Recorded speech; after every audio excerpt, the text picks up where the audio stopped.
The Weight of Silence by Heather Gudenkauf.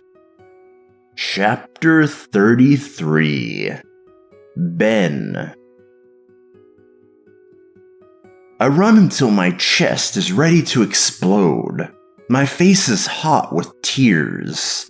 I stumble over a fallen log and tear my dress shirt on a thorny branch, but I still run. Down to the creek. I could tell by the way the cop looked at me, the way he talked to me, that he thought I might have hurt you, Callie. At least, he thought I know who hurt you.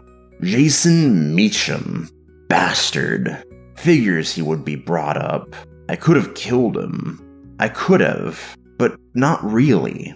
But I was so mad. Furious. It started in math class last spring. I was doing some god-awful division problem with fractions on the board, and I couldn't think. The numbers just blurred together, and I couldn't think. If I had a pencil and a piece of paper and was sitting at the kitchen table with you swinging your feet in the chair next to me, drawing butterflies, I would have been fine. Instead, I was standing at the blackboard in front of 27 other kids with a fat piece of crumbly chalk in my hand, and I couldn't think. Jason Meacham started it all. I could hear his whiny, weaselly voice. "Retard," he coughed, concealing his mouth behind his hand. The other kids giggled, but said nothing. The teacher didn't hear him, of course, and told me to keep on trying. More laughter. I could feel dozens of eyes on me, burning into my back. I glanced back over my shoulder and could see Meacham making faces and whispering "retard" to me.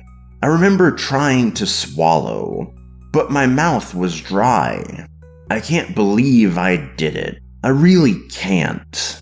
But Meacham had bothered me before, making cracks about my wino father and my stupid sister. This just topped it all off, and I snapped. I spun around, the thick chalk in my fist, and I flung it at him as hard as I could. I'm a big kid and have a strong arm. The minute it flew from my fingers, I was reaching to get it back, but it was too late.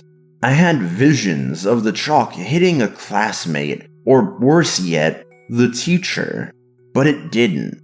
It hit Meacham, dead center between the eyes. I heard the weird thunk as the chalk hit, and saw his hands cover his face. The classroom went completely quiet, and Miss Henwood sat at her desk with her mouth wide open. I'm usually not the guy who causes problems in the classroom. Then I walked right out of the classroom and went home, like 3 miles.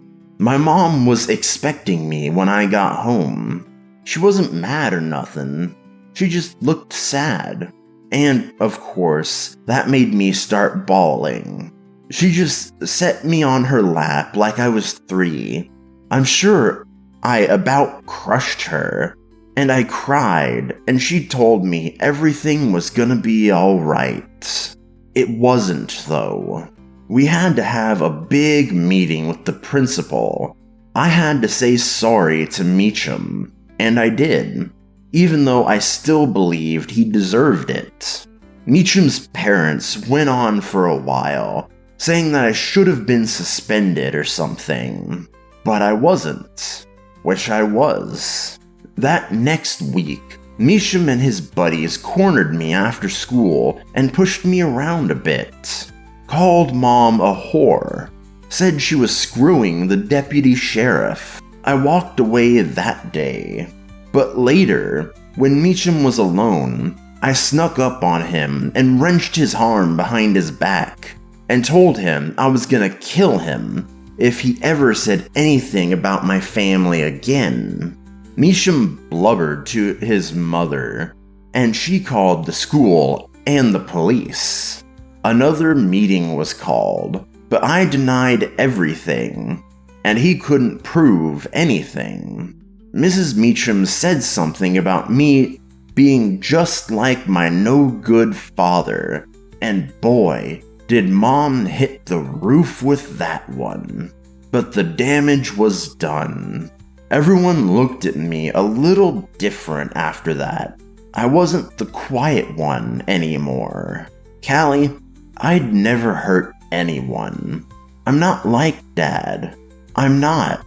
I'd never hurt you. I'll find you. Even if it takes all night, I'll bring you home, and then they'll know.